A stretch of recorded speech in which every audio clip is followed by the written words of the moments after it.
Goeiemôre, toe ek met wat praat. Vanoggend toe ek ry, toe is daar iets baie moois wat vir my opspring. Ek sien 'n klomp perske bloeisels. Die bome staan in blom met al die bloeisels. En toe ek dit sien, toe is daar so opgewondenheid in my binneste. Jy sien, ek hou nie van die winter nie. Winter moet daar moet winter wees, dit moet koud wees, kieme moet doodgaan, moet 'n verandering in die seisoen wees.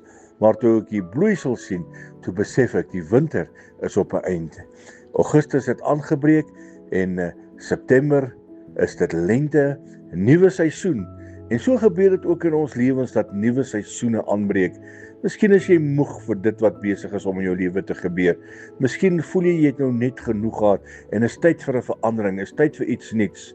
Jesus sal 'n nuwe seisoen in jou lewe laat aanbreek.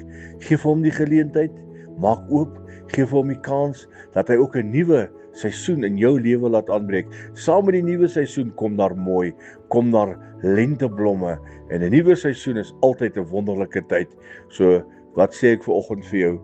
'n Nuwe seisoen kan aanbreek in jou lewe en Jesus maak dit moontlik dat daar 'n nuwe seisoen in jou lewe aanbreek.